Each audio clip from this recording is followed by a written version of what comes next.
Zoning changes, new fees for sellers, and major investments in public housing are all part of a $4 billion housing bond bill that the Healey administration says is key to making Massachusetts more affordable.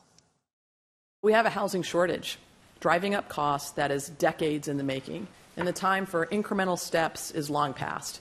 Earlier, Lieutenant Governor Kim Driscoll joined the Mass Union of Public Housing Tenants at the State House to rally in support of this bill. And GBH News State House reporter Katie Lannan was there at that rally and joins me now. Hi, Katie. Hey, Crystal. Talk to me about this bill and why the Healey administration thinks it's going to be so transformative.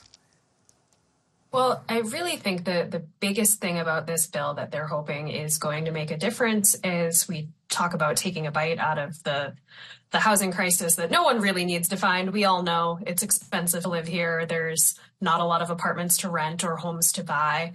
Is the sheer scope of this bill. When you talk about $4 billion, that's a lot of money, and it's money that would be borrowed. It's not spending off the state budget directly, but a big component of this, and the thing that was the focus of the discussion at the State House today, is public housing, repairing and renovating the state's existing public housing stock to make them into stable, affordable homes for people throughout the state. By comparison, the last time a housing bond bill was passed in 2018, that had less than half the amount of money in it for public housing that Governor Healey is proposing to spend here. She wants to dedicate $1.6 billion, a really big piece of this bill, to public housing improvements. I'm wondering about folks who are maybe opposed to spending this much money on public housing. What are they saying? I don't think that's somewhere we've really heard a focus from the opposition at this point.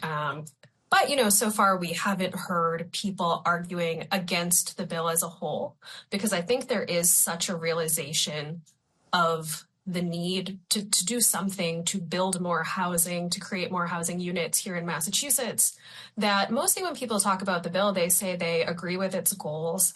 The segment that has gotten some more criticism is, I think, as you mentioned, there's people who are concerned about zoning changes proposed in the bill, particularly giving homeowners the right to build, say, in-law apartments, what's in jargon called accessory dwelling units, by right without special procedures on their properties. And the other really controversial piece here is the so-called transfer tax or transfer fee, which would, in cities and towns that wish to adopt that, it would add a new fee on top of the sale of a home, a high value, an expensive home, so that money could be dedicated to affordable housing in the community. Those are the pieces that I think when you hear opposition, it's to those ideas. So, Katie, we have here that the State House News Service published an article that says last week House Speaker Ron Mariano said that he was skeptical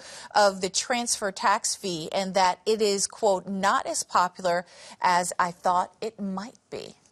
Not quite sure what he means is what he thought it might be, but we know there's always tension when there's a bill with a big price tag and then somehow the state has to figure out how to pay for it.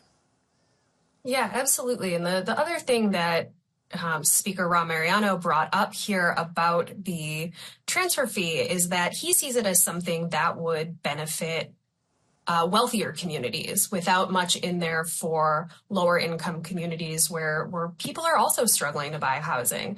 When you look at the communities that want to adopt this local tax or fee on top of certain home sales, you're looking at places in the Boston area. You're looking at places on Cape Cod predominantly. And in those areas, the people who support it say that, teachers, firefighters, the people who work in these communities can't afford to live here. But you also hear opposition from, in particular, the real estate industry. They've been warning that this would, it's a new fee. It would make a home sale, a home transaction more expensive one way or another at a time when prices are already so high. And it sounds like, from what the speaker said, that he's worried about not having the votes to get this policy through. You know, here on Beacon Hill, we don't see leadership in either branch of the legislature bring something to the floor if it doesn't have the votes to pass. And they're able to do that because they have such a strong Democratic supermajority in both branches.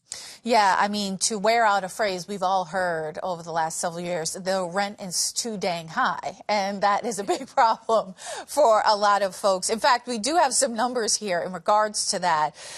It talks about the greatest gaps between wage growth and rent growth, which is something you just spoke about, Katie, the source being Street Easy. New York, the wages went up 1.2%, but rents went up 8.6%. Boston, wages actually went down 1%, and then the rents went up 5.8%. You're seeing gaps in Cincinnati, Buffalo, Chicago, all here with some pretty significant differences. And so that ends up sort of being what the constituents of these lawmakers are really feeling, the pain they're feeling right here at home.